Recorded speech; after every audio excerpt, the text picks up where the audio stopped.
เชิญผักเนาะ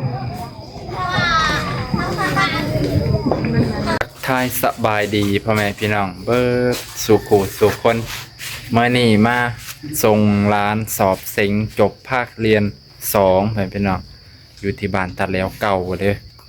เดี๋ยวสิพามาเบิ่งบรรยากาศการสอบเซ็งอยู่ที่ประเทศลาวเป็นจังไดนักเรียนประเทศลาวน่ารักไหมพ่อแม่พี่น้องนักเรียนประถมเนาะจะได้กับผักเป็นกำลังใจให้พี่น้องสมบรรยากาศแบบนี้แบบประเทศลาวพ่อแม่พี่น้องไปเบิ่งน้ำกันขอบใจที่ให้กำลังใจทุกคนก่อนอื่นเข้ามาเบิ่งรายชื่อก่อนพี่น้องนี่ร้านบานงกับเห็นแล้วทาเศษผมปากดีห้องนี่ห้องป.5 สอบเสียงป.ท.ตัดแล้วใหม่ห้องม.3 ขอเห็นบ่ซื้อเห็นห้องใกล้ๆกันนี่นางโตที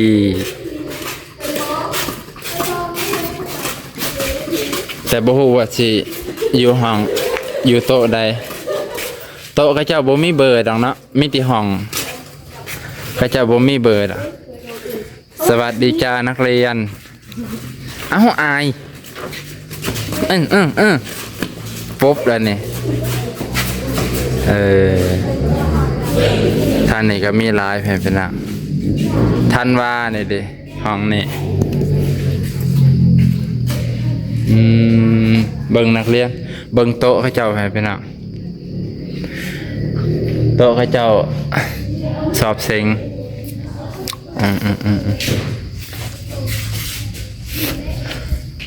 หลายบ้านเพิ่นมาเซ็ง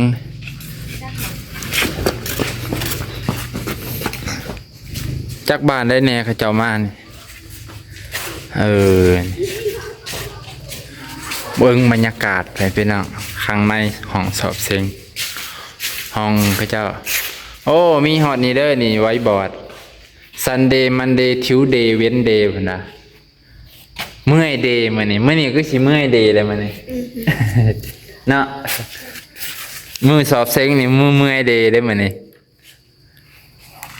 บรรยากาศแบบนี้คิดฮอดสมัยแต่ก่อนเด้อครับกระดานไม้ไปพี่น้องกระดานไม้คือกับบ้านน้องเฮียนสมัยก่อนก็แบบนี้แหละเป็นหยังเพิ่นก็บ่ใส่กระดานไวบอร์ดเพราะว่าคันเอิ้นใส่กระดาษไวบอร์ดแล้วมันเปลืองไปพี่น้องมันเปลืองไวบอร์ดต้องเขียนแล้วก็ลบเขียนแล้วก็ลบต้องไปซื้ออันนั้นซื้อหยังก็ไวบอร์ดมีจิกไวบอร์ดนะมันใช้งบประมาณคันใส่ซอแบบนี้หั่นใครแน่เพราะว่าซอมันกับหนึ่งเกือบ200แท่งเขียนแล้วก็ลึบเขียนแล้วก็ลึบเอาผ่าเอาอันนี้มาลึบมันก็ได้ง่าย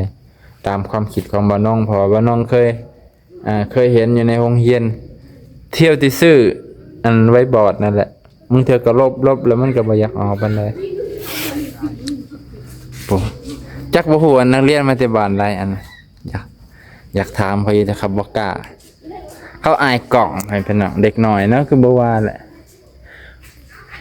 อันบักคำหน่อยมันเฮ็ดแล้วบ่ห้องจะเฮ็ดแล้วห้องใดเอาบ่แม่นห้องนี้บ่เอาเคยเห็นว่าท่านว่าศิลมิสาบ่แม่นบ่ห้องนี้บ่ฮัมอันนี้ยังอันนี้รายชื่อสอบเซ็งห้องม2A คือว่าซั่นตัวนี้เนาะใช้ชื่อเจ้าเท่าธันวานี่วงอาเทพดีแต่ว่าบ่มีอันนั้นดอกเลือกนั่งเลยบัดนี้แต่เสื้อลายข่อยก็สินั่งพุ่นแล้วพุ่นทางหลังเอ้าเพิ่นบ่มีอันให้ว่าเบอร์นั่นเบอร์นี่เด้หรือสิตามลำดับบ่ครับโอ้คันตามลำดับเจ้าที่3ดิพี่ที่3เลยเห็นบ่นี่ว่านั่งทางหน้าเลยแล้วเจ้าเอ้ยจะสิได้ หลอกหมูได้บ่บัดนี้อืม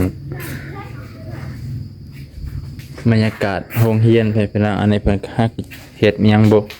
โอ้เพิ่นหาก็ใส่ปองเยี่ยมแล้วใส่ปองเยี่ยมกบปองเยี่ยมอันนี้ม.1เป็นโรงเรียนที่ใหญ่ที่สุดในเขตนี้เพิ่นเป็นในเขตนี้เพิ่นก็สิเปิดการประชุมอยู่พุ่นแล้วก็วันนี้มาเข้าอยู่พี่มาเข้าห้องเซ็งอยู่พี่ตื่นเต้นบ่ตื่นเต้นบ่สิเซ็งพอเรียนจบตื่นเต้นบ่บ่ตื่นเต้นเลยล่ะวะบ่ตื่นเต้นแต่ว่าตื่นกระนกตกใจว่าสิเซ็งได้หรือบ่ในเฮียนมาแต่บ้านใดล่ะบ้านเฮาใกล้ๆนี่ใครแน่ในย่างมาซัมพอดอกเพิ่นจังย่างมาแต่เช้ามาฮอดก่อนหมู่ได้ตามเห็นเมื่อกี้หน้ากระทางป.5 เบิดบ่นี่เลยกับป.5 บ่ได้มาเซ็งเนาะถามละสิว่าจังซั่นแหละ ดีให้เซ็งผ่านเด้ออันใดพอกายก็กายไว้เบ้อ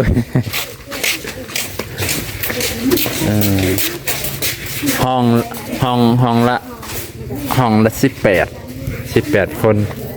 ก็สิมีอยู่ดอกคนที่บ่มานี่ปลากล้วยก็มีแต่แล้วคำต้องหล่องก็มีเป้าบักไกลๆเด้อคำต้องหล่องไกลกว่าหมู่เนาะแต่เขายังบ่เห็นหน้ากระถางเราดอนแดงโอ้มีหลายบ้านเลยพี่น้องเชียงซุ่มโพนคอโอ้ทางพุ่นหน้ากระถางแต่แล้วไม้ดอนแดงกะลางนี่เท่าแมวเท่าไม้ยานางไม้ยานี่เท่าแมวนี่โมเมนต์อยู่บังกะลาลูกไผวะอยู่อาจารย์เองร้านอาจารย์บอนเท่าสมบัติวงคำศรีเชียงซุ่มกะลางอยู่นี่2ปลากล้วย1ถ้าเบิ่งบรรยากาศตอนคนเซยสะอึย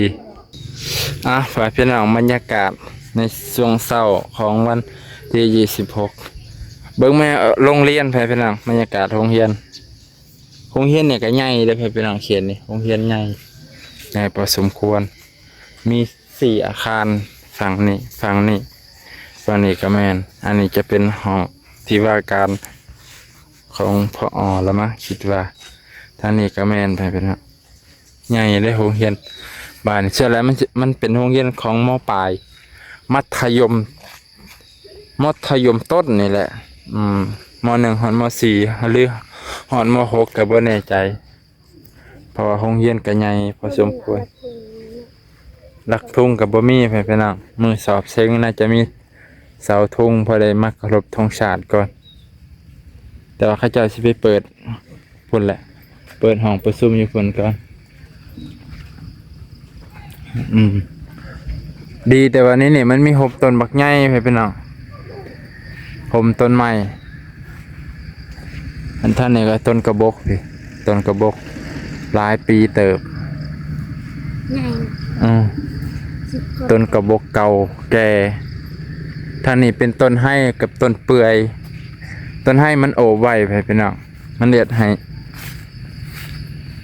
นักเรียนได้มีมองอันนั้นหลบแดดหลบฝนดีไปพี่น้องคันเป็นโรงเรียนแล้วมีต้นไม้เป็นเนี่ยมันดีมันเย็นสบายมันกำลังถ้าตัดทิ่มเลยได้กระบอกให้สั่นพุ่งเขาบ่เห็นคุณค่าของมันคันคนเห็นคุณค่าต้นไม้เนี่ยเขาเจ้าสิจงไว้ไปนี่แหละมันก็ได้ให้ลูกหลานได้เสาแดดเสาฝนต้นไม้ต้นไทรอ้อมโอบต้นยังว่าเขินต้นเปื่อยนั่นแหละพี่น้องโอเคบรรยากาศเดี๋ยวถ้าเบิ่งตอนเพิ่นเปิดกล่องประชุมทางนี้ก็สิเป็นห้านขายเอาไว้บริการนักเรียนพี่น้องมี2ห้านเพราะว่าอันนี้ก็เป็นโรงเรียนที่ม.ปลายพี่น้องม.ปลายม.ต้นก็มี2ห้านบริการนักเรียนก็มาใส่บริการนี่ผู้อยู่บ้านไกลเนาะโอเค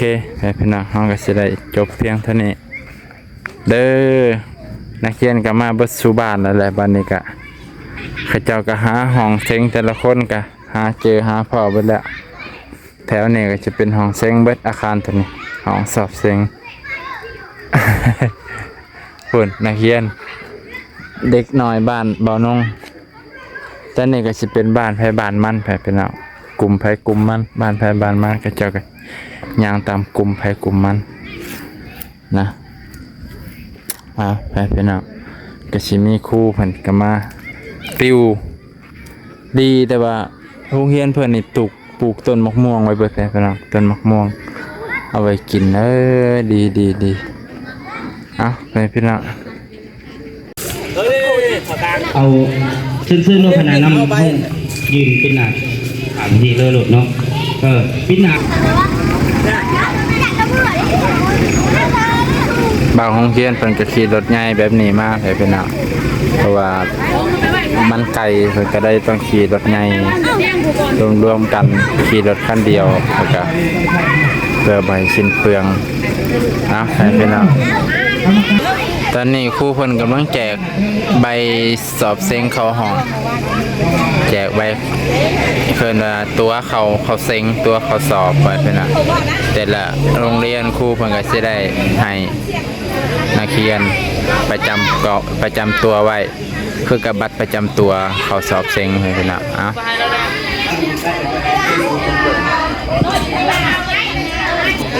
ตอนนี้เพิ่นกำลังเข้าแถวรวมเพื่อจะเปิดพิธีให้เป็นทางหลักผู้ใหญ่เพิ่นกำลังให้เป็นเปิดพิธีเนาะเปิดพิธีสอบเซ็งเป็นท่านนี่ก็เป็นห้องเรียนเก่าของม.6เลยเป็นเอกลักษณ์สร้างสามหัว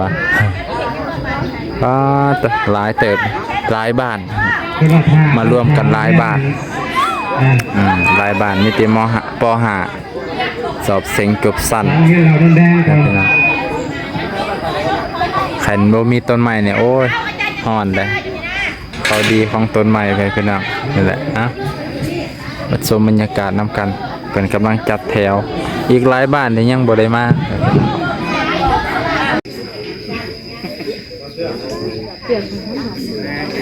ดึงลงเลยสั่งกันมันก็หมดถึงจะเถื่อแล้ว ก็ไว้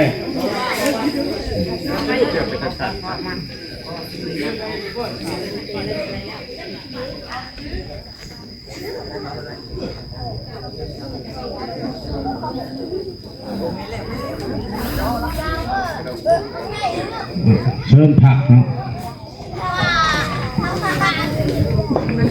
ตะแล้วมาแล้วว่าหมดแล้วว่าตะแล้วเราไม่ดูตะแล้วไม่ใช่พวกเฮียปฐมตะแล้วไม่คงข้อยังเนาะนั่งเหล่าโดดแดงจ้างอดใจรอจะหน่อยเนาะบางเถื่อคนกำลังมาบางเถื่อนักข้ามนักเฮียนบางเถื่อมาอุกงาน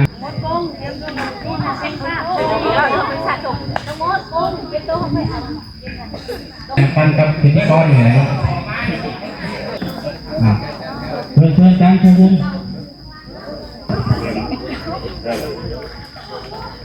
ขออนุญาตเฮียนเนาะช่วยคณะประธานพร้อมด้วยนางเฮียนออกมาประจำรับทุงป้าไรมือ